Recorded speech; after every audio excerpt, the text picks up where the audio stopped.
Well, Chris Paul and the Phoenix Suns take game one of the finals. It was just a really Chris Paul masterclass. Um, but we'll get into that just now. But the game started off really good. Both teams were kind of going back and forth. There were a few lead changes. I think there was seven, and like the game was tied like three or four times. But some subs came in like halfway through the first quarter. Cam Johnson and Cam Payne, they both hit back to back threes, and the Sun were able to pull away by four. But then Darius Saric went down with injury, and he didn't return to the game, and this happened fairly early on, and because of that, we had to see some Frank Kaminsky minutes in the NBA Finals, which is something I never thought I would have seen. But when Frank Kaminsky came in, he's not a good defensive player, so obviously Milwaukee tried to attack him immediately. And I think PJ Tucker had like a basically a wide open layup after a rebound, and he kind of missed it. PJ Tucker in this game really did struggle from like wide open layup land, which is kind of weird because you'd expect a player like him to put those away, but he didn't. What's happening? And well, that was kind of it for the first quarter. Devin Booker ended the first quarter with 12 points. And then after that, in the second quarter is when Chris Paul started to heat up. Now, in the first quarter, he didn't score at all. So it was kind of the Devin Booker quarter to start the game. And yeah, like I said, Devin Booker had 12 to start the game. But what the Suns really did was they kept getting the switches onto the centers, which were Bowie Portis and Brook Lopez, and that's really how Phoenix ran away with the game. How Chris Paul ran away with the game. Really, it was because they kept getting those switches onto the centers, and Chris Paul in the mid range or from three, Devin Booker in the mid range or from three will hit those, will score, and that's kind of how Phoenix started to pull away in the second quarter and the third quarter especially. Um, but there was a point in the game. I want to believe it was in the third quarter, like relatively early on, or like halfway through the third quarter. Um, they got this. Chris Paul had the ball. He got the switch onto I think it was Brook Lopez, and Chris Paul steps back to from three, hits the three, but he landed on um Brook Lopez's foot and kind of twisted his ankle, and that's when like everybody in the arena went quiet because Chris Paul does have this history of injuries.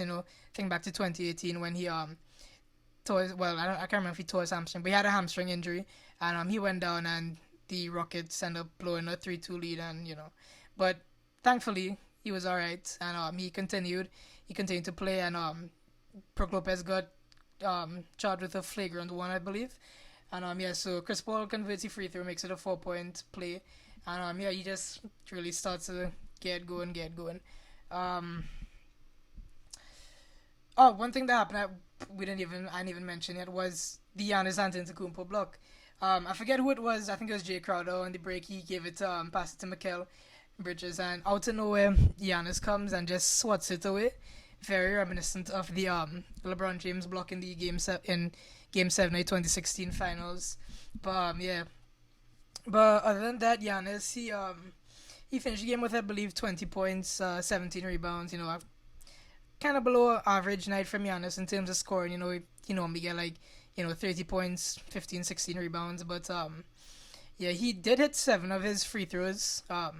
And if Ollie watch the game, Ollie would know that as soon as he gets the ball, the crowd just starts counting because at the 10-second violation. And yeah, but he was able to hit seven of those from 12, which was respectable, especially for Giannis. And he also did hit a three, I believe. I think Jay Crowder left him open on three, and he did him to hit it, and he took it and he made it. But yeah, going back to the Chris Paul show, which this game really was. They kept running the pick and roll switches and getting Chris Paul onto Bobby Portis, and that's exactly what they wanted. And Chris Paul just kept sinking it, mid range, floater, whatever it was. Chris Paul was just getting it, and the Bucks at the same time were kind of cooling off. The lead got as big as 20 points, I believe. But that's when Chris Middleton came in. And even though the Bucks, excuse me, not the Bucks, the Suns won this crazy run where they just couldn't seem to miss. Um, and Chris Paul was really taking over. Chris Middleton was hitting threes, and he was desperately, desperately, desperately trying to keep his team in this game, and he kind of did because uh, in the fourth, the Bucks went on a really good run, cut the 20-point lead all the way down to a 9-point lead, and but that's when Devin Booker came back in, and then he hit a mid-range shot to put Phoenix back up by 11, and then Chris Paul had an and one where he ran, and I think Giannis kind of got the contact and he got the and one, and yeah, they really put the game to bed there with Chris Paul and Devin Booker.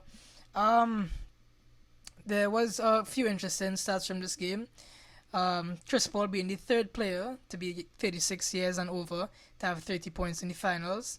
The other two being Tim Duncan in 2013 against my Miami Heat, which they lost with Ray Allen hitting that shot. And the other one was Kareem Abdul-Jabbar. I think he did that some like 6 times or something. Yeah, that guy's a freak of nature. DeAndre Ayton became the first player with 15 points and 15 rebounds in his finals debut since the big fundamental Tim Duncan did in 1999. Phoenix at the free throw line, they almost went perfect. They went 25 or 26. They actually broke the finals record of having the most consecutive free throws made. I believe the previous record was 21. And Phoenix went 24 for 24. They hit 25 in a row, but I believe it's Jay Crowder who missed his final free throw there and stopped Phoenix from having a perfect run at the line. The Bucks did not have as many free throws. I know that for sure. Because I think they only had like 10 or something at a point where Phoenix already had like 25, like 23 or 24 or something. So yeah, Phoenix definitely got a lot more fouls, went to the line a lot more times and hit from the line. In terms of stats for this game, Mikal Bridges had 14 points. I was talking to one of my friends before the game, and I was like, I have this good feeling one of Jay Crowder or Mikal Bridges is going to have a real good game one. And well, it was Mikal Bridges, so yeah.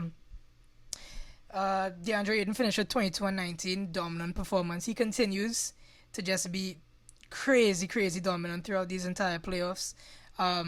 Because even in the Lakers series, he was dominant. Against MVP Jokic, he was good. Last series against the Clippers, obviously, he was amazing. And he just continues to enter the finals. Devin Booker, 27 points, 3 steals, 6 assists, and hit all his free throws, 10 to 10 from the line. Yeah, really good. But the main man himself, Chris Paul, 32 points, 9 assists, 4-7 from 3.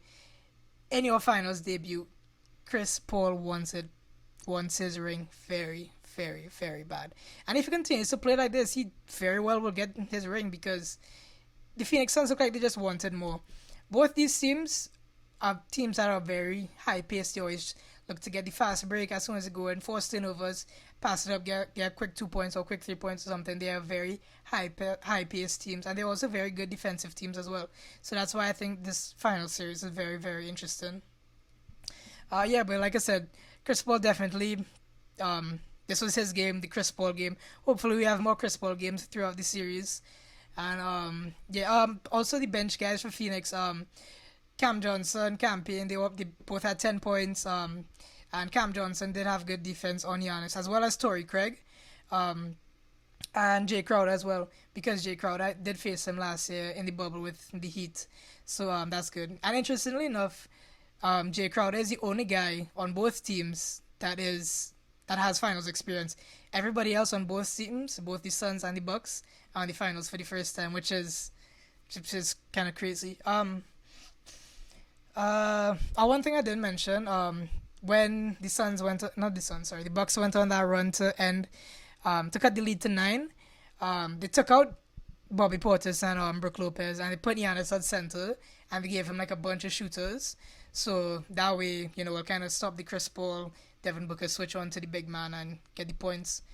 But I think that worked really good, but I don't think Mike Budenholzer would do that because he could be a stubborn guy sometimes. But it proved that it did work for a little bit.